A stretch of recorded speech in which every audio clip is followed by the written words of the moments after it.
Olá a todos.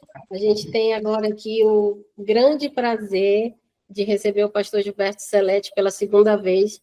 Quando o Senhor abençoa muito, né? Sempre mais do que a gente pede. Então, é um privilégio ter o pastor Gilberto Celete novamente aqui com a gente. E para quem não viu, a nossa primeira entrevista está aí no nosso canal no YouTube, que foi uma entrevista maravilhosa falando sobre a importância da evangelização das crianças. E o pastor Gilberto, ele trabalha na APEC há mais de 50 anos como missionário, sendo que desses 50 anos, 23 como superintendente nacional. É isso, pastor? É isso É um mesmo. prazer recebê-lo aqui mais uma vez. Obrigada. Fica aí meu abraço, muito obrigado por essa oportunidade de a gente falar sobre as crianças, né? Puxa vida. É sempre Inclusive, maravilhoso. eu não sei se aí na Argentina mas aqui no Brasil, amanhã é aquele dia de proteção contra o abuso, né, das crianças e tal. Não sei, eu tenho que Não ver. acho que não é uma data aí, né? Não. Não, porque eu não vi nada sendo divulgado. Certo. Mas que bom, é importante isso. Essa questão, eu até vi aquela mensagem que o senhor enviou sobre a proteção das crianças no ambiente missionário.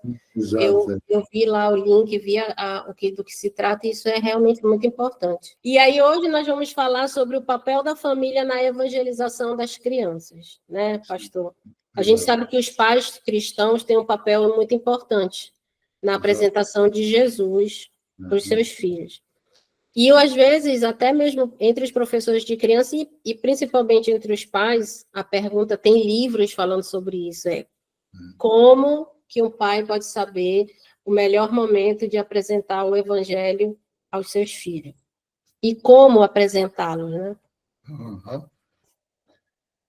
Na verdade, né, Micaela, né? Micaela. Isso. A gente sabe que tem havido uma tendência muito grande de uma terceirização em todas as áreas da vida e, lamentavelmente, isso também acho que acaba entrando na área familiar. Muitos pais acabam terceirizando, achando que a responsabilidade é da igreja. Agora me fala assim, como pai, muitos homens, pais, eles acham que isso é para a sua esposa fazer. Isso também. Eles se omitem, eu acho que, eu não sei, é uma coisa assim que me deixa muito triste, é ver pais que não têm essa, não assumem eles sendo cristãos, que a gente chamaria assim, ser o sacerdote do lar, né? Isso. É uma função interessante. Acho que um dos maiores tesouros que Deus confia a qualquer homem e uma mulher é um filho. É um tesouro, sim. Ninguém pode substituir o pai ou a mãe na vida de uma criança. Na verdade, eu acho que quem nos ouve aqui, que é pai ou mãe, ou que está se preparando para isso, né? Ou, talvez seja até uma aula para você poder realmente saber o que espera. Ninguém faz uma universidade para se tornar pai ou mãe, né? Para você ser um dentista, um médico, né? Mas o problema, às vezes, é que a gente não vê exemplos também. Sim. Nós temos que ver modelos nessa área de pais que assumem o seu papel de ajudar o seu filho a conhecer, especialmente a Deus e a sua palavra. Eu, por exemplo, me lembro de meu pai me ensinando a ler. Sabe assim, por que tem a vírgula? Você tem que dar uma paradinha aqui, quando tem o ponto, você para. Eu aprendi com meu pai a fazer uma leitura melhor. Isso é uma coisa que fica para a vida inteira, esse tipo de coisa. Sim. Então, eu acho que o importante é, na vida conjugal, a gente relacionar a palavra de Deus às atividades diversas da família. Né? Se a gente prestar atenção, a gente vai ver que são muitas as oportunidades da gente ensinar verdades de Deus aos nossos filhos. Muitas. Às vezes, por exemplo, até cantar um cântico, um hino apropriado, realizando uma tarefa rotineira. Né?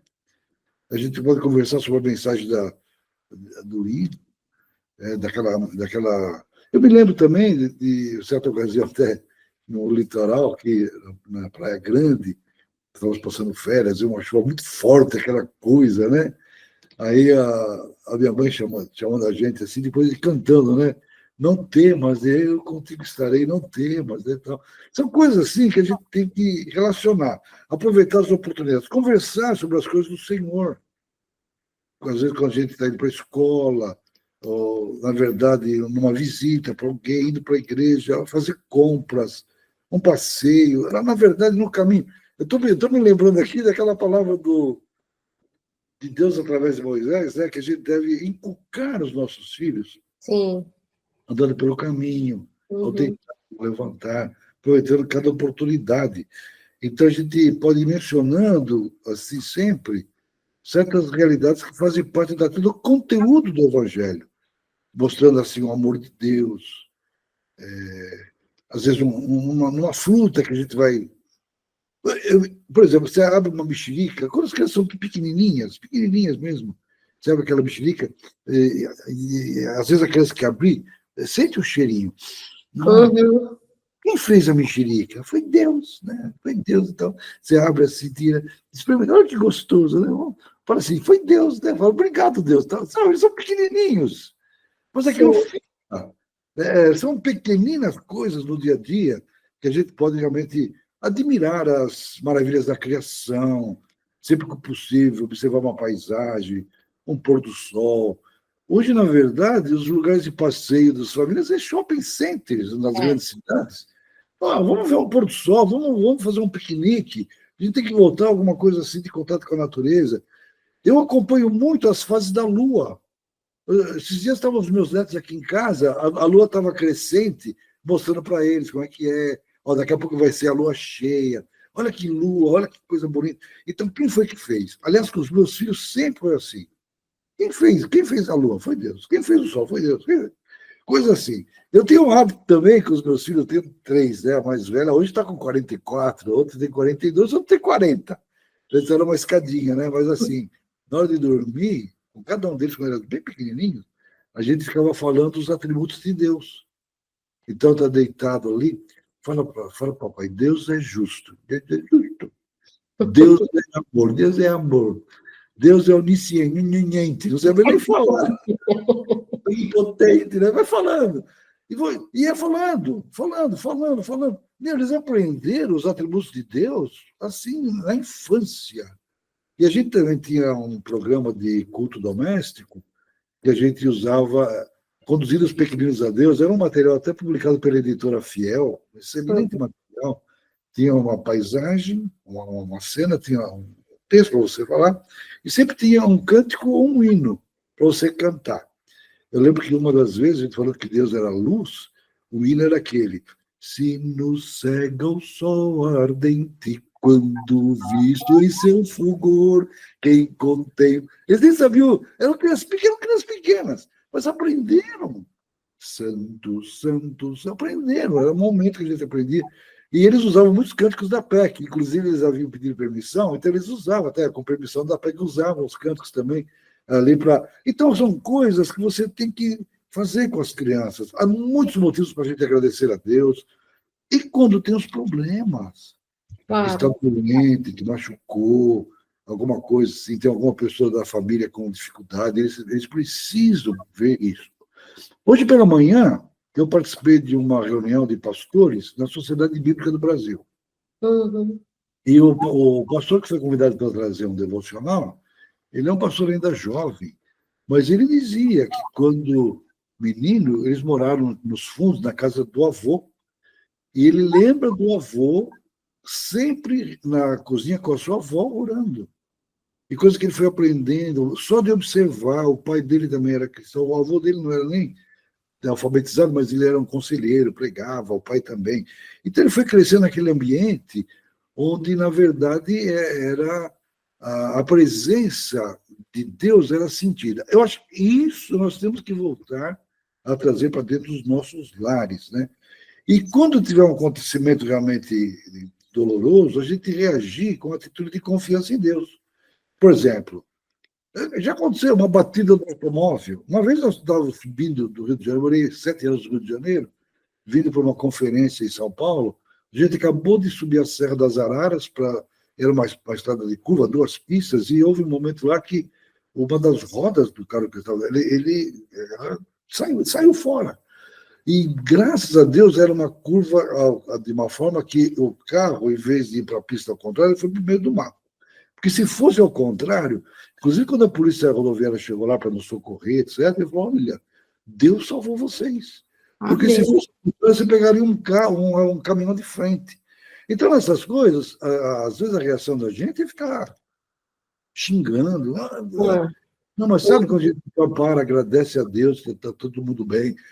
Diante das circunstâncias, no fim, o carro teve que ser guinchado, eles tiveram que buscar alguém para levar para uma cidade de Volta Redonda, pertinho. Não, são coisas assim que você tem que aproveitar para pensar em Deus, uma crise financeira que a gente passa, um desemprego, ou então uma promoção no emprego, uma doença grave, uma enfermidade. Eu não sei como é que a gente cria um hábito de mostrar para a criança que Deus sempre é bondoso. Sim. Sabe o que vai acontecer? As crianças começam a fazer perguntas. Elas começam a fazer perguntas sobre vários temas, elas fazem perguntando. Aliás, as perguntas que as crianças fazem, nenhum teólogo consegue responder. É, né? Não, eu já trabalhei com criança, e falei, e eram às vezes umas perguntas que eu dizia, e agora? Como é que você vai explicar que Deus é espírito? Né? Que ele tem toda a parte? Não tem, não tem. E eles perguntam exatamente essas coisas, né? Por que tem o mal? Por que existe o mal? Isso. Nenhum teólogo respondeu essa pergunta até hoje. Mas eles querem a resposta ali. Você tem que, na hora, é interessante que Deus, na hora, dá uma coisa assim, sinta conversa, sei lá, a gente às vezes consegue escapar agora. Aí você fica o mês inteiro pensando, né? Como é que você vai. Mas respondendo as perguntas, assim, às vezes, por exemplo, tem coisas que acontecem nas notícias. Hoje as crianças estão sabendo de tudo que está acontecendo. A guerra aqui, discussão ali, debates de certas festividades. Por que a gente não participa de certas atividades, né? O negócio é o seguinte: a gente tem que estar preparado para apresentar o Evangelho e aguardar aquele momento em que a própria criança vai querer receber Jesus como seu Salvador. Mais adiante, se tiver oportunidade, eu quero contar como é que foi. Né? Mais adiante, eu posso contar sobre isso daí. Como é que uma criança, às vezes, né? Depois até lá, ela fala assim, eu também quero Jesus, né? No meu coraçãozinho, né? Claro, Mas assim, eu acho que o pai precisa... O momento certo é o momento que o Espírito de Deus convence. Você perguntou, né? Como é que um pai pode saber o momento certo de mostrar o Evangelho? Ora, ninguém consegue convencer nem adulto, nem criança de nada sobre essa área. É uma coisa que só é uma coisa exclusiva do Espírito Santo de Deus. Jesus mesmo disse. Ele convencerá. Agora, como é que ele convence? Através da Bíblia, através da palavra. Então, eu diria assim, eu não mencionei, mas uma das coisas mais importantes é memorizar versículos. Claro. A gente um versículo por semana que era memorizado quando eram pequenos. Continua esse hábito. Memorização de versículos. A fé vem pelo ouvir, e ouvir a palavra de Deus é simples assim. É a gente ser fiel no nosso tempo com Deus. Isso faz a diferença muito grande numa família. E, pastor, também a questão do exemplo, né? Porque, às vezes, as crianças, como o senhor falou, elas têm dúvidas, elas são uma esponjinha, né? Onde elas estão ali captando tudo, às vezes os pais dizem, não, ela não está percebendo, não, ela está percebendo, sim. Ela está ouvindo, sim. Porque as crianças, elas são uma esponjinha, né, ali. Elas estão... Eu às vezes escuto de pais que eles dizem, não, ela não está prestando atenção, não, ela não está entendendo, não, ela está entendendo, ela está ouvindo, ela está prestando atenção. Então, assim como o senhor falou, os pais precisam apresentar Jesus nessas situações de dificuldade, mas também com exemplo de uma vida de oração, de leitura bíblica, de frequência da igreja, de evitar discussões e brigas na frente dos filhos. Então, o que o senhor acha disso também, desse testemunho, né, por esse comportamento? Esses dias eu vi uma exposição interessantíssima dos pais sentados no sofá, na sala, cada um lendo um livro. Mas mesmo que não estiver lendo, a orientação é a seguinte: sente e fique diante das crianças, fazendo de conta que você está lendo. E logo, logo você vai ver a criança pegando um livrinho também, sentando lá de vocês, como se estivesse lendo. É uma coisa assim, intuitiva da criança imitar. Então, por que a gente não faz uma coisa desse tipo, né? No caso de você, a questão do exemplo, né, que você falou. Mas, assim, as crianças realmente elas estão captando tudo. Eu estou com uma experiência agora, eu tenho um netinho, que ele está com 1 ano e 3 meses agora. É uma coisa impressionante. Ele toda semana está aqui em casa e tal. E como você percebe exatamente isso, como ele aprende as coisas, vai tocando, vai aprendendo, a gente canta e tal. Ele tem coisas que ele já sabe, que a gente fala. Por exemplo, na hora de tomar uma refeição, comer alguma coisa, né? É assim: Papai do céu abençoa esta hora de alegria, é a comidinha tão boa que tu nos dás cada dia. Amém. Aí ele, amém. Então é um pequenininho, mas ele já sabe coisas assim, são coisas simples. Eles realmente estão captando tudo. Sim. Mesmo que nos pareçam, às vezes, distraídos, né? Então, eles estão captando tudo. É uma coisa realmente impressionante. E a gente tem que aproveitar os primeiros momentos, né? Sim. Hoje a ciência já fala sobre isso, a psicologia, né? Que são os primeiros anos, são fundamentais. Fundamentais. Aliás, desde o ventre da mamãe, né? Sim, verdade, Eu acho que os pais, as pessoas precisam entender, né? E como o senhor falou, a neurociência, a ciência tem avançado muito e tem tornado até mais popular, através das redes sociais também, o entendimento melhor desse funcionamento nosso como ser humano na primeira e na segunda infância, que são muito importantes. Aí, pastor, o senhor tocou num tema importante, lá no início, que o senhor disse, os pais terceirizam, né? Então, a igreja e a família, elas como agências muito importantes, principalmente para nós cristãos, mas elas têm papéis diferentes na evangelização e discipulado das crianças. E como é que a igreja e a família podem se ajudar nisso também? Porque senão fica aquela coisa, não, pais, vocês cuidam, não, igreja, vocês cuidam, né? E essa questão mútua, pastor, como é que o senhor vê isso? Olha, eu, inclusive, fiz uma série, eu terminei hoje a 8ª postagem, agora eu já botei o texto todo no meu WordPress, que é sobre como ajudar as crianças. Eu fiquei impressionado que a gente abriu oportunidade para as pessoas se expressarem. São dezenas de pessoas comentando quais seriam as principais necessidades. Me surpreendeu que a grande maioria apontou a questão do culto doméstico. Culto doméstico. Outras coisas que aparecem é realmente a questão da igreja, que tenha um ministério de ensino que seja bom, que seja saudável. Eu acho que é necessário haver uma parceria, de uma certa forma, entre a igreja e a família. Eu tenho uma frase que eu queria mencionar sobre isso, que eu aprecio muito, é de George Barna. Barna ele tem uma fundação nos Estados Unidos, ele faz pesquisas, é uma das fontes mais respeitadas lá, as informações que saem do Instituto Barna. Ele diz o seguinte: não podemos, nem é correto lançar nossos filhos em uma igreja e esperar que ela faça o trabalho que nós, como pais, recebemos de Deus. Entretanto, podemos estabelecer uma parceria com a igreja a fim de compensar nossas próprias fraquezas e incapacidades para que nossas crianças amadureçam e se tornem vigorosos seguidores de Cristo. Há falhas dos dois lados, mas há que haver uma parceria. Eu acho que muitas vezes, por exemplo, do lado da igreja, eu acho que falta uma orientação para os pais sobre como fazer o seu culto doméstico. Sim. Acho que teria que haver, eu não sei se poderia, a minha proposta era assim: se uma igreja local, se alguém que está nos ouvindo faz parte de uma igreja local, junta os outros pais e conversem sobre isso. Qual é a dificuldade? É uma coisa que não dá para ter um pacote pronto, ó, faz isso. Mas assim, vamos conversar para ver por que nós não conseguimos ter um tempo com a família, quais as nossas necessidades. Vai listando no papel como é que a gente vence esse problema, como é que a gente pode procurar fazer alguma coisa. Então, acho que às vezes a gente pode. Essa parceria é importante.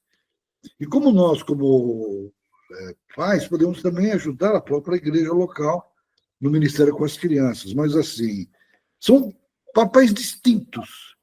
Mas pode haver uma parceria. Mas eu faço a seguinte observação. O primeiro responsável de levar o seu filho a Cristo é o pai e a mãe. Claro, sim. Que são cristãos. O que é triste, Micaelinha, né? O que é triste é o seguinte. Micaelinha, Micaela, fique à vontade. Eu atendo por todos. O que é triste é que a grande maioria das crianças não tem pais cristãos. Isso que é. A grande maioria das crianças não estão indo numa igreja cristã. E são esquecidas. Realmente o desafio em relação às crianças é imenso. O desafio da gente ganhar os próprios filhos, nós não podemos perder os nossos filhos, nós somos uma família cristã, nós não podemos perder. Eu não sei se eu mencionei da última vez, muitos pais às vezes dizem assim, olha, ore pelo meu filho, ele foi criado na igreja, e está longe de Deus. A gente ouve isso constantemente. Então não pode acontecer isso, é uma coisa nossa. A igreja tem que ter um bom ministério priorizando as crianças. Agora, mais do que isso, como a gente alcança que estão longe, que não sabem de nada? Esse aí é de cortar o coração, que a maioria não sabe de nada. Agora, eu diria o seguinte, que os pais deveriam realmente dar uma grande importância, separar um tempo diário para ter um tempo com a Bíblia, com seus filhos, em família. Embora pareça difícil reunir a família, eu não sei se vocês usam a expressão culto doméstico, né? Às vezes a palavra culto doméstico assusta, né? Fazer um culto, né? Aquela coisa, né? Mas assim, se a família realmente deseja ter um tempo devocional, ela vai ver que isso é um momento de grande beleza e é importante. Eu me lembro uma vez, eu era menino ainda, era adolescente, visitou o Brasil um padre irlandês. Inclusive, eu descobri que agora eu estou querendo canonizar, ele já faleceu, tá? Canonizar ele. Você santo na igreja católica, homem. Mas o fato é o seguinte: esse padre ele tem um slogan, ele visitou várias cidades aqui, tipo Billy Graham, né? Reunião no Maracanã, Pacaembu. O lema dele era o seguinte: família que reza unida permanece unida. Era o lema dele. Agora, veja bem, vamos aplicar para nós, né? Uma família que ora unida permanece unida. Essa importância da família, descobrir um tempinho, não precisa ser muito tempo, não. Um encontro de 10 minutos, bem programado, traz benefícios eternos, que são incalculáveis. É uma coisa. Se a gente encontra tempo para comer, para assistir um programa de televisão, será que a gente não pode arrumar um tempinho para o alimento espiritual? Porque Jesus mesmo disse, né? Não só de pão viverá o homem, mas de tudo que procede da boca do Senhor, isso viverá o homem. É uma questão de a gente ser simples. É uma coisa que faz parte da atividade diária.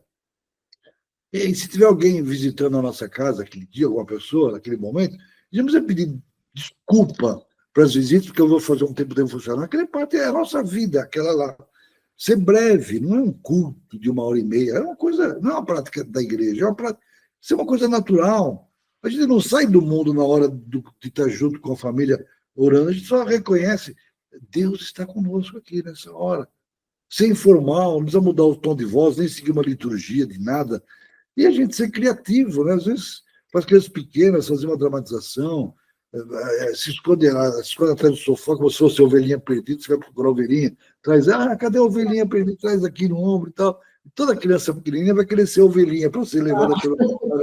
Então você tem que fazer coisa assim, não uma coisa monótona, se puder usar um visual, é bom e tal, mas assim, as verdades bíblicas podem ter a aplicação prática no dia a dia, e a gente estabelecer um momento assim, e sendo fiel a ele, faz uma diferença incalculável na vida das crianças. Todo mundo participando, e a coisa... Cada um pode criar o seu jeito de fazer. Então, priorizemos primeiro no lar. Sim. Esse tempo, isso é uma coisa importante. É ter um encontro que seja vivo com Deus, né? E à medida que a gente vai lendo as palavras de Deus, memorizando, esse momento de memorizar, vai fixando. Eu fazia, como eu disse, para você, eu tenho os filhos em idades diferentes. Então, a gente tinha um tema da semana, o versículo da semana, mas eu dava papel, coisas para eles fazerem, dentro da realidade deles. Fazer um desenho, pintar um negócio, colocar sementinha, colocar algodão, colocar um pedaço de coisa, fazer uma criatividade, reforçando aquilo. Então, eles tinham um caderninho, eu dava nota e tal, para lá. Então, sei lá, a gente tem que fazer uma forma de ser um momento legal para as crianças. Isso é possível a gente fazer. Agora, pastor, enquanto o senhor estava falando, eu fiquei pensando numa coisa aqui. Porque, por exemplo, alguém que está nos ouvindo pode dizer assim: ah, mas pastor, o senhor é missionário da APEC, o senhor tem recursos, né? O senhor tem essa criatividade, o senhor trabalha com crianças há mais de 50 anos, e eu não sei como, ou isso não é para mim. O senhor entende onde eu quero chegar? Que às vezes isso eu percebo que leva alguns irmãos a dizerem: não, a irmã da igreja está melhor preparada para falar de Jesus e apresentar e fazer dessa maneira como você... Eu não sou professora de igreja, mas você é pai e mãe, né? É muito mais do que ser professor ali na escola bíblica dominical ou no culto infantil. Mas o senhor entendeu? Claro. Eu percebo, às vezes, dos irmãos essa dificuldade até de como fazer, ou de como falar com os filhos. Claro que a gente pode buscar ajuda, eu acho que tem que buscar essa informação, como o senhor falou, e essa entrevista é justamente para isso, né? Para poder dar essa orientação até de criatividade, porque nos desafia todo o tempo. E enquanto o senhor estava falando também, eu fiquei pensando o quanto que isso requer de dedicação, de tempo. Quer dizer, ser pai e mãe e formar uma pessoa e levar os filhos a Cristo requer dedicação e tempo. Né? Olha, eu falo assim, existe aqui um segredinho que é você tem que investir. Isso. Tem que ter um investimento. Eu fico pensando, eu me lembrei agora de uma pessoa que se chamava Joquebede. Olha, eu não sei que faculdade ela fez, que curso, se ela era missionária de alguma coisa, eu sei que era o seguinte: os filhos estavam condenados à morte. Sim. O reinado de Faraó lá do Egito, que é um símbolo de Satanás e esse mundo que jaz do maligno. Quer eu queira ou não, o meu filho vai ir para o Egito. Eles vão para o Egito. Eles vão fazer o primeiro grau, o segundo grau, a universidade, eles vão enfrentar o Egito.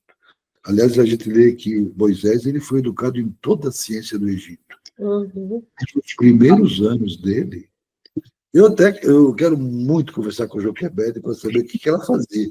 Mas ela amamentou o filho, que a princesa falou: eu vou te dar um salário, né? Amamenta esse menino para mim e tal. Eu não sabia, não sei se era com 2, 3 anos que acabava a amamentação, talvez. Eu sei que pequenino, ela gastou tempo com ele. Olha, onde é que ela aprendeu a fazer um cestinho para botar o bebê? Então, o que eu tenho que ver é o seguinte: eu tenho que preparar o meu filho para enfrentar o mundão lá fora.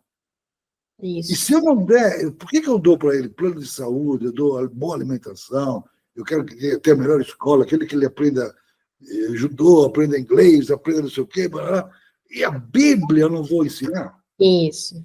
Sabe, é uma questão de a gente investir. Quanto é que nós investimos? E aí eu vou só pegar um gancho sobre a igreja. Lamentavelmente, é difícil uma igreja que invista pelo menos 1% do orçamento no departamento infantil. É verdade. Então, a gente não investe. Eu acho que os pais precisam primeiro ganhar essa consciência de que eu não sei fazer, mas Deus quer me ajudar a fazer.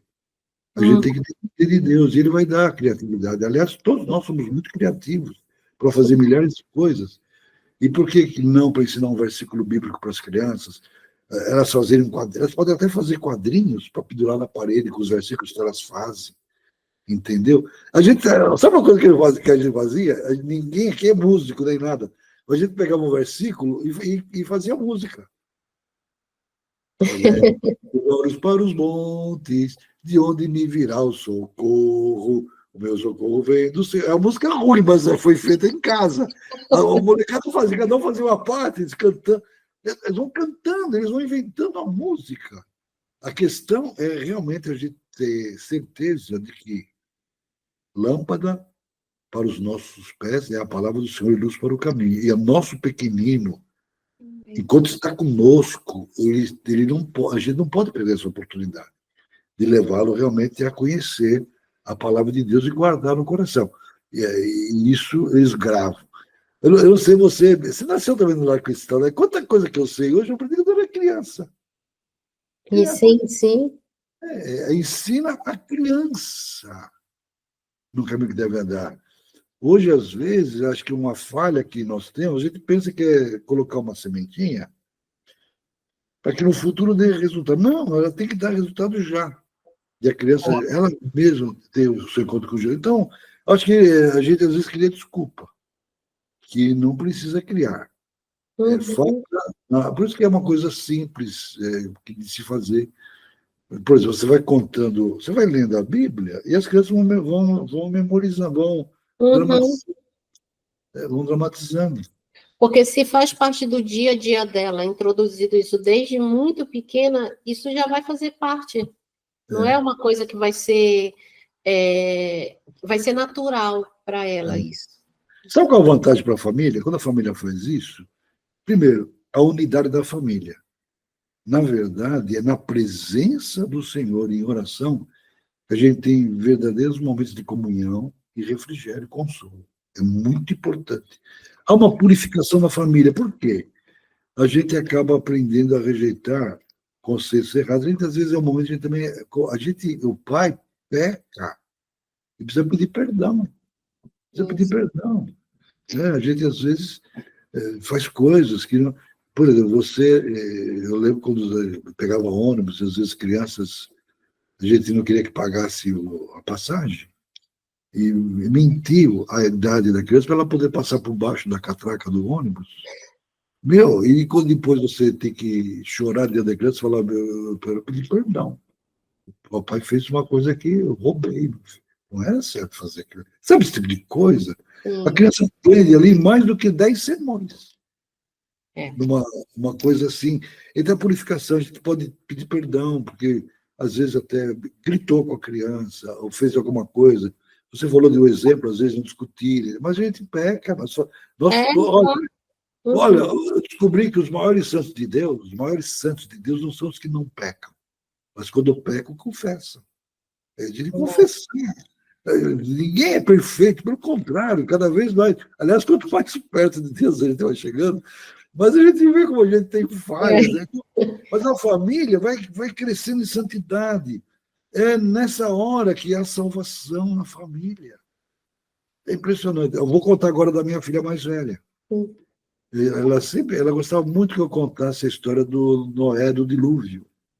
Ela gostava só do dilúvio.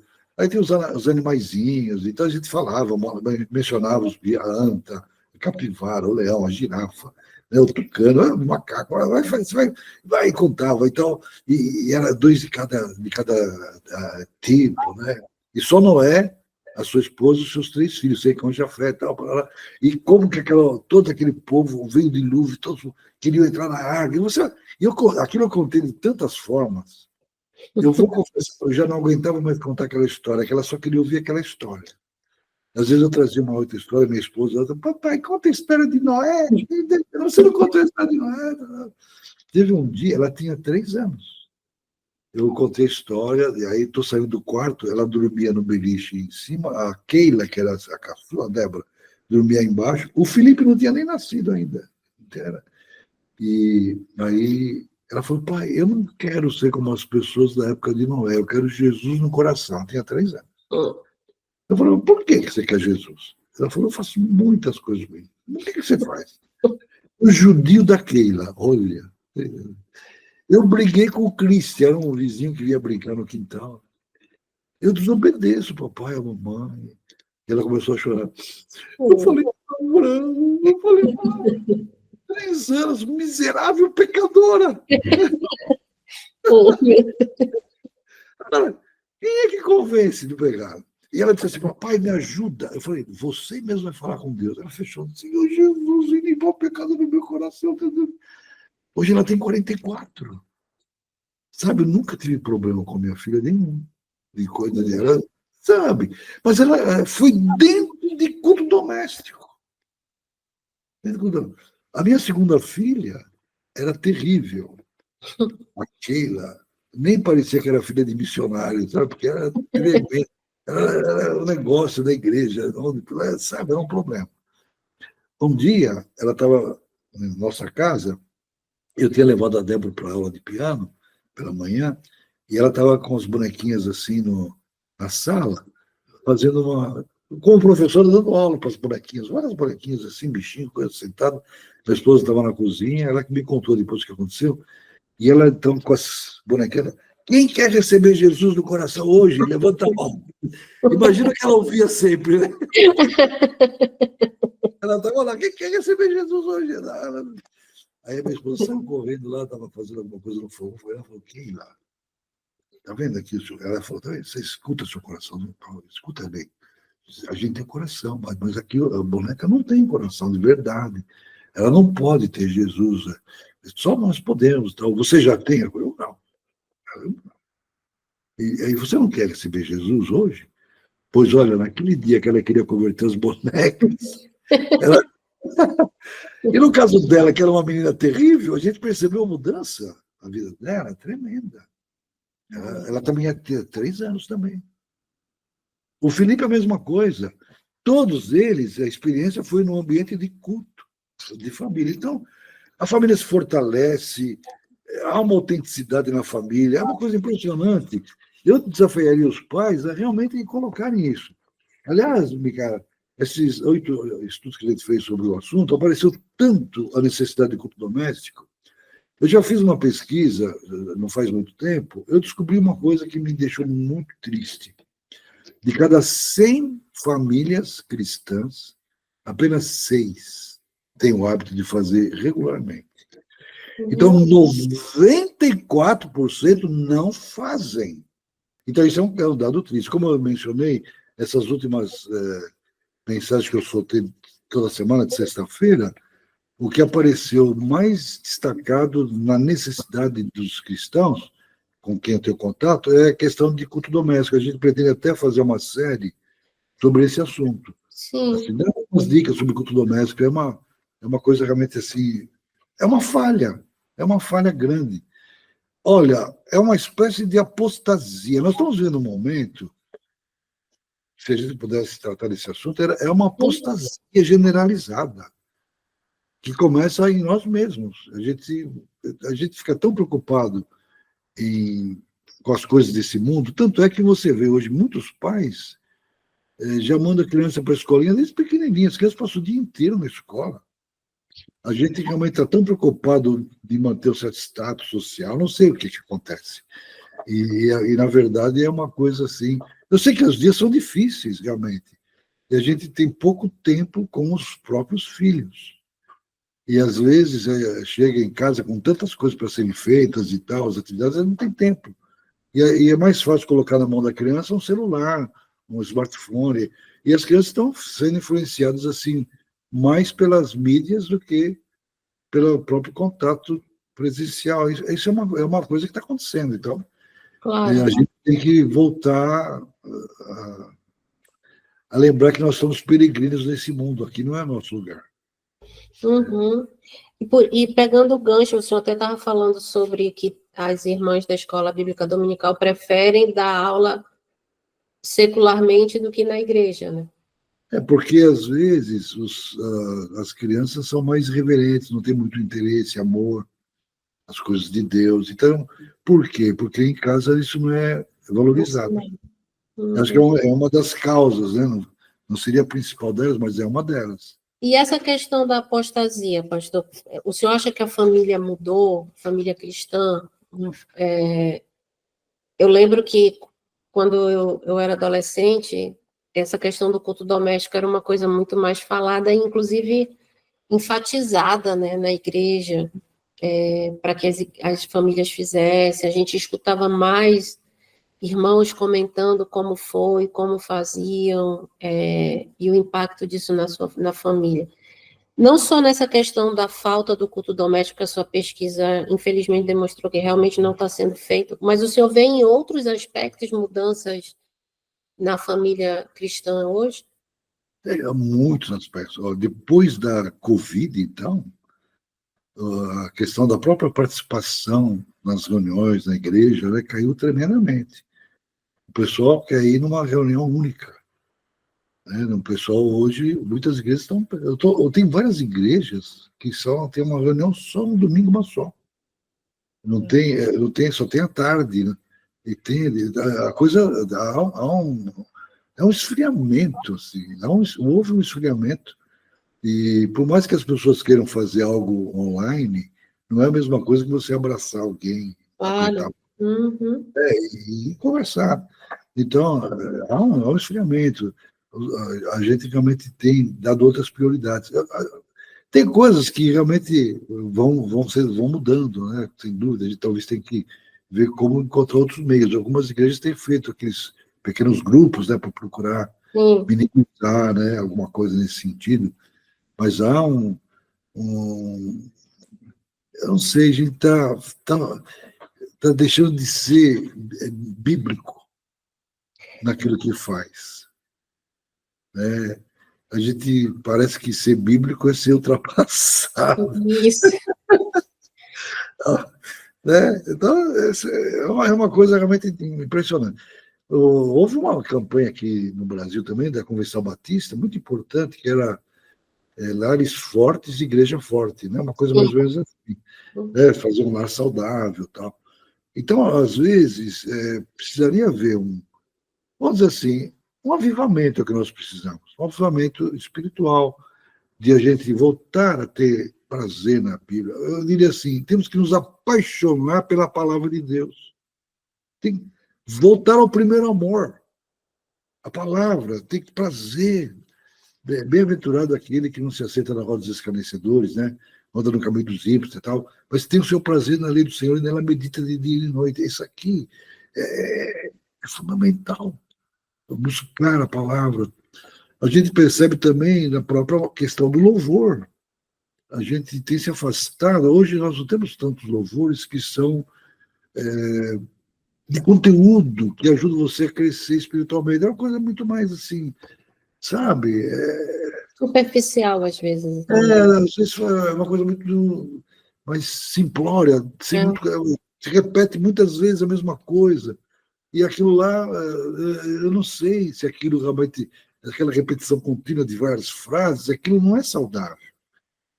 São coisas que são introduzidas e que a gente às vezes não percebe, mas não é voltar ao passado, não. Eu gosto eu estou aprendendo inteligência artificial, não tem problema das coisas, você se modernizar, não tem você usar a mídia, nada contra inovações nenhuma. A metodologia tem que mudar. Mas o que não pode perder é o amor a Deus e a sua palavra. Aliás, nós temos 2 mandamentos apenas que a gente tem que obedecer como crentes. Amar a Deus acima de qualquer coisa, com toda a força, a alma e todo o entendimento, e amar ao próximo. O relacionamento com as pessoas, né? Em qualquer ambiente. Ainda a melhor maneira de a gente ganhar pessoas para Cristo é fazendo amizades com os vizinhos, com as pessoas da escola e tal, e sendo um autêntico, né? na vida cristã. Então, mas isso aí é só mesmo o Espírito Santo de Deus, dando misericórdia. Né? Nós temos que orar por isso, Micael. Por exemplo, o seu programa é uma benção, você ter essas conversas, coisas, sabe, conscientizando certas verdades, certas realidades que a gente, às vezes, vai deixando de lado. E alguém precisa, talvez, trazer de volta, dar um puxãozinho de orelha, né, para você Sim. voltar a cair na real. Né? Em relação às crianças, então, nós temos que cair na real. Se a gente não investir nos pequeninos, que geração vai vir depois? Interessante como o Senhor faz, né? Porque essa semana eu falei com várias pessoas e a gente sempre caiu nesse ponto aí da superficialidade, da necessidade que a gente vive hoje em dia espiritualmente, né? E como as pessoas estão distantes realmente dos fundamentos bíblicos, de uma vida com Deus. Vai à igreja, parece que é tudo aquilo meio da facilidade, né? Da conveniência, como o senhor falou assim, vou de manhã, mas por que eu tenho que ir à tarde? É mais fácil online. O que é mais fácil, né? O que não vai. E aí a gente vai perdendo o que é importante, que é realmente essa intimidade e o que é prioritário para a nossa vida como cristão, né? Exatamente. É uma coisa realmente impressionante. É uma época que leva muito as pessoas assim, uma espécie de egocentrismo, né? As pessoas mais mesmo, o meu gosto, a minha preferência, eu estava para lá. A gente também vive uma época onde se enfatiza muito o hedonismo. A gente quer ter prazer, quer ter alegria, quer ter uma coisa. A pessoa quer ter uma coisa bonita, uma coisa agradável, uma coisa, sei lá. E aliado à religião, então, que às vezes, a gente acaba, sei lá, eu acho que eu faço uma distinção entre religião e a vida cristã. Religião é aquela questão de você procurar prosperidade, saúde, bem-estar. As pessoas estão assim, querendo quase que fazer um negócio com Deus para Deus abençoar, né? Alguma coisa assim, sem ter realmente uma vida andando com o Senhor. Então, tudo isso aí nos leva faz parte de um monte de coisas que vai nos afasta do Senhor. E isso é um fenômeno em toda a história da humanidade. É só ler a Bíblia. Qual era o problema de Israel? Apesar de ver assim a manifestação do poder de Deus, quando tirado do Egito, etc. Tá? Mas eles caíam sempre nesse negócio de se afastarem. Essa é a luta dos profetas. Todo o Antigo Testamento, se você lê os profetas, ele sempre está. Por que você me honra com os lábios e o coração está longe de mim? Aquela coisa toda. Né? A gente. Né? O negócio é esse. E se a gente, então, pega as cartas paulinas ou as cartas de Pedro, de João, e começa a meditar, a gente vai vendo assim, nós estamos bem longe do que a Bíblia quer de nós. Numa vida pessoal com Deus, numa vida comunitária, né? Numa vida que está preocupado em ver o outro vindo a Cristo. Olha, hoje o número de evangélicos é tão grande, mas a obra missionária continua aí, precisando de gente para se envolver, fazer a obra do Senhor e tal. Então, são várias coisas aí que a gente podia alistar aí, mas o importante é o seguinte, é ver essa nova geração, nós vamos embora daqui a pouco, mas uma nova geração que se firme na palavra e leve para frente a verdade do Evangelho. Sim, claro. E o senhor acha que, evidentemente, né, o culto doméstico é um bom momento e espaço para os pais cuidarem do crescimento e desenvolvimento espiritual dos filhos, né? Mas de que outra maneira o pai pode cuidar disso, dessa questão, para que o filho cresça e se desenvolva espiritualmente? Olha, eu vou ter que voltar a um texto. Às vezes tem muito pai que se sente aí confuso, perdido, né, na educação espiritual dos seus filhos. Você até fez essa colocação. Sim.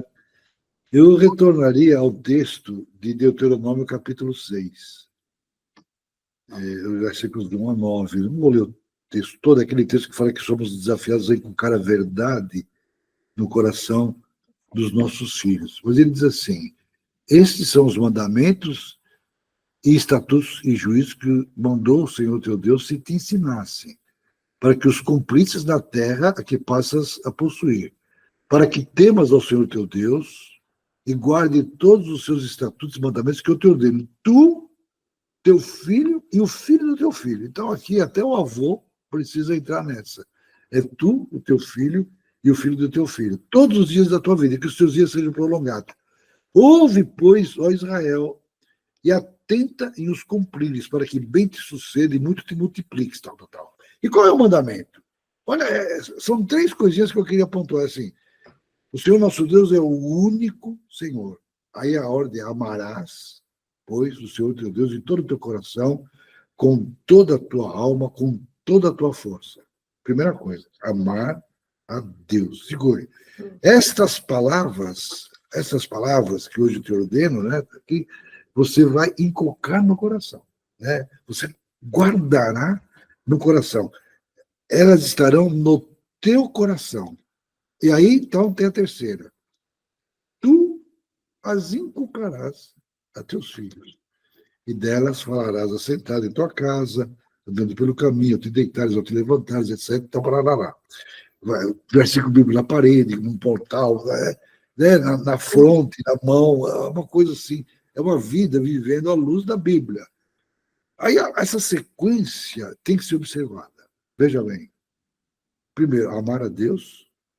Segundo, guardar a palavra no coração. Terceiro, inculcar. Agora, você percebe que é uma coisa aqui que é o seguinte: a boca fala do que o coração está cheio. Então, papai e mamãe que, eu não fiz curso da PEC, eu não fiz seminário, eu não sou formado em nada e tal, como é que eu vou ensinar a fazer? O problema é o seguinte: você só vai falar o que está dentro do seu coração. Se você não encher o coração com a palavra de Deus, você não vai fazer nada mesmo. Você pode fazer o curso que você quiser. Você pode fazer qualquer curso teológico, não adianta nada. Então, eu diria para esse pai aí, para você não precisa ficar preocupado, confuso. É muito simples. Leia a Bíblia. A gente cantava com leia a Bíblia e faça a oração, leia a Bíblia. Leia a Bíblia e faça a oração. É simples assim. Não é um negócio assim extraordinário. Guarda a palavra no coração. Agora, por que eu não guardo a palavra no coração? Aí é que está o X. Tem um passo anterior. Amar a Deus de todo o coração. E aí, eu vou te dizer o grande problema que a gente tem. A raiz de todo o problema. O nosso amor para com Deus é pequeno. Então, por exemplo, por que no lar não tem culto doméstico? Eu vou falar o óbvio. O amor a Deus é pequeno. O amor de Deus talvez esteja ausente. Na verdade, eu gosto muito, já citei, não sei se eu cheguei a falar na última conversa nossa, eu gosto muito do Lutero, tem várias frases dele, assim, espetaculares, né? O Lutero, eu tenho uma obra completa dele, de vez em quando eu me delicio lendo o Lutero. Ele escreveu muito, ele escreveu demais. Mas ele tem uma frase que diz o seguinte: aquilo que uma pessoa mais ama, isso é o seu Deus. Veja bem, começa a pensar, vamos mudar a pergunta. O que eu mais amo? Pronto. O que é que eu mais amo? É Deus.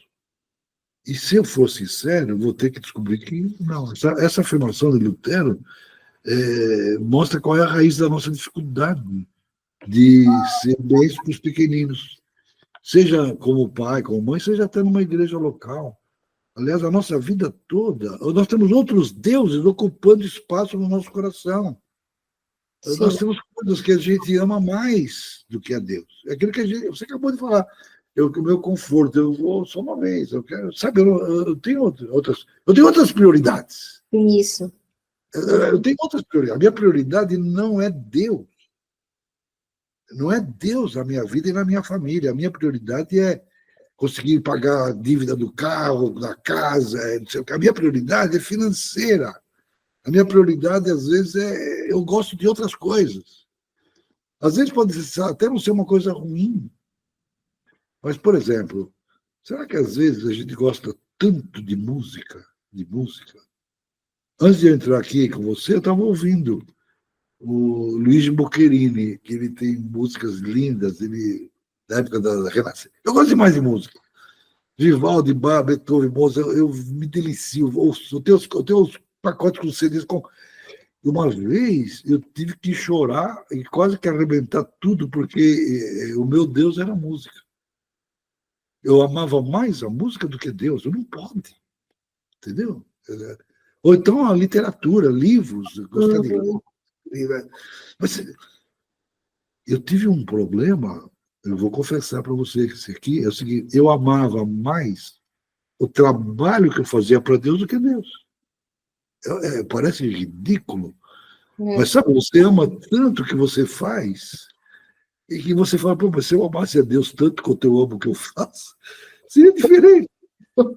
Imagina um pastor ama tanto o pastorado dele que ele deixa Deus de lado. Meu, é sério, mas isso acontece. Acontece com isso. Então, eu diria, qual é a prioridade? Eu perguntaria para você que está participando dessa reunião, o que você mais ama? É o seu trabalho? É a sua família? É a atividade que é prazerosa? Então, nem sempre aquilo que nós mais amamos é uma coisa ruim em si, mas o problema é que Deus é amado menos. Aí eu não posso deixar de citar o que Jesus Cristo disse. Ele disse o seguinte: quem quiser me acompanhar não pode ser meu seguidor se não me amar mais do que ama o seu pai, a sua mãe, a sua esposa, os seus filhos, seus irmãos, as suas irmãs e a si mesmo. Então, esse é um grande X. Eu tenho que restaurar o amor a Deus. O amor a Deus, nos apaixonarmos pelo Senhor. Aliás, Jesus, quando ele restaurou Pedro, que tinha negado 3 vezes, o que ele perguntou? Tu me amas? Né? Sim. Tu me amas? Ele 3 vezes, tu me amas? Eu não sei se você já reparou naquela conversa, quando Pedro ouve, ele tinha negado 3 vezes. Quando ele ouve Jesus, tu me amas? Jesus usou a palavra ágape, que é o amor perfeito, né? Aquele amor de 1 Coríntios 13, né? O amor que a gente não tem, é o amor de Deus. Né? Aí o Pedro, ele não, eu te amo, mas ele usou a palavra filéu, né? Amor de amigo e tal. Né? Aí Jesus falou, tu me amas? Ele, ágape, filéu. Né? Quando Jesus mudou a palavra e usou filéu, Jesus desceu e disse, Pedro, teu amor é amor de amigo? Né? Aí o Pedro, né? aí ele caiu em si triste, ele falou assim, tu sabes todas as coisas, mas tu sabes que eu te amo. Mesmo sendo um amor nosso imperfeito, nas 3 vezes Jesus deu a ele ordem. Pastoreia os meus cordeirinhos, apacenta as minhas ovelhas, pastoreia as minhas ovelhas. Então, se eu pudesse resumir, nós temos que ser pastores dos nossos filhos. Sim. Papai, mamãe, seja pastor. E quem é pastor, assim, exercer essa função, só pode exercer o pastorado, professor de uma escola dominical, o pastor de uma igreja local, quem tem amor a Cristo, em primeiro lugar. E aí, veja bem, a ordem que ele diz assim, pastoreia os meus cordeirinhos, os nossos filhos não são nossos, são dele. As nossas crianças são dele. E eu vejo naquela palavra de Jesus, pastoreia os meus cordeirinhos, são os pequenininhos, né? Os cordeirinhos são os filhotes, né? As ovelhas são os adultos. E Jesus não esqueceu nem dos velhinhos, que ele falou, pastoreia os cordeirinhos, as ovelhas e as ovelhas também. Né? Pastoreia as ovelhas. Mas o fato é o seguinte, isso realmente seria o grande segredo. Voltar ao amor. É aquilo que a primeira das 7 cartas do Apocalipse, ele até se dirige à igreja de Éfeso, né? Olha, vocês são bem, doutrinariamente está tudo bem, saudável, então, mas eu tenho uma coisa contra você. Você abandonou o seu primeiro amor. Então, é isso. Então, na verdade, eu diria o seguinte, o que leva alguém a ser consciente dessas responsabilidades com as crianças, de querer, então, enche, aí você tem a palavra no coração, é isso que você vai falar. A boca fala que o coração está cheio. Se eu não estou falando, é porque não está cheio da palavra. E se eu não estou cheio da palavra, é porque eu não estou amando ao Senhor. Então, eu diria isso aqui, esse é o conselho que eu daria, que a gente quebrasse deuses da nossa vida, né? Talvez no recesso do nosso lar, momento devocional com Deus, em oração, antes de dormir, fazer isso, quebra tudo. E fala, Senhor, me perdoe, purifica, eu quero te amar, né, amar a Jesus, e deixar, buscar a palavra, ler a palavra com outra visão, apaixonada pela palavra, deixando realmente que essa palavra nos atinja. E olha, a apostasia, sabe o que é a apostasia? Deus, lá em Tessalonicenses, através do apóstolo Paulo, vou até abrir aqui para ler na sua carta, a segunda carta aos Tessalonicenses, é uma carta sensacional. É segundo a eficácia de Satanás, com todo o poder e sinais e prodígios da mentira. Agora, olha só, com todo o engano da injustiça aos que perecem, porque não acolheram o amor da verdade. Essa é uma coisa, é fundamental. E olha, por esse motivo, pois, que Deus lhes manda a operação do erro para darem crédito à mentira. Nós vivemos esta época. Se nós não tivermos o amor à verdade, a gente cai na operação do erro que está aí. O engano está por aí. Então, que Deus nos proteja e a gente possa levar os nossos filhinhos, nossos netos agora eu estou com os netos, tenho 4 netos, todos meninos, para eles, eu tenho 2 que estão indo para o acampamento agora. Ai, que lindo. No acampamento, 2 deles, um de 12 e outro de 15. Mas assim, eles precisam ganhar o amor à verdade, mas eles têm que ver primeiro que nós também temos o amor à verdade. Então era essa recomendação que eu deixaria, Micaela, para todos os seus ouvintes aí. Pastor, sim, eu acho que, claro, evidentemente para o senhor, essa questão com as crianças é uma preocupação, a mim também, até comentei com o senhor da outra vez, né, aquela questão da gravidez na adolescência, que agora a idade é muito mais 10 anos, né, que é surpreendente isso, então o momento que nós estamos vivendo é muito difícil, porque não só o que acontece na sociedade, mas a igreja precisa se fortalecer, como o senhor falou, o avivamento, para a gente ter as armas espirituais para combater o que o inimigo tem feito e o que ele tem tentado e, às vezes, infelizmente, alcançado na vida das crianças, dos jovens, dos adolescentes, da família, né? Da família cristã. Mas, pastor, eu quero lhe agradecer mais uma vez o seu tempo, a sua disponibilidade. É sempre um grande prazer lhe ouvir. Eu vi os comentários das pessoas, né, da primeira entrevista, sobre como foram abençoadas, como chegou aos corações. Então, eu quero lhe agradecer imensamente, é um prazer. Eu sou abençoada ao lhe ouvir. Então, assim, o senhor fala ao meu coração, né? E com certeza ao coração das pessoas que vão nos alcançar. E a gente vai se encontrar de novo, com certeza. Tá bom, para mim é uma alegria muito grande, eu fico muito feliz de participar com você. Deus abençoe grandemente o seu trabalho, sua família, sua igreja. Tá? Amém, pastor. Muito obrigada. Aqui por você. Muito obrigada, pastor. Então, você que está nos ouvindo agora, que o Senhor abençoe a sua vida e, por favor, priorize seu filho, priorize sua família, priorize e ame o Senhor sempre. Amém. Obrigada. Tchau, tchau.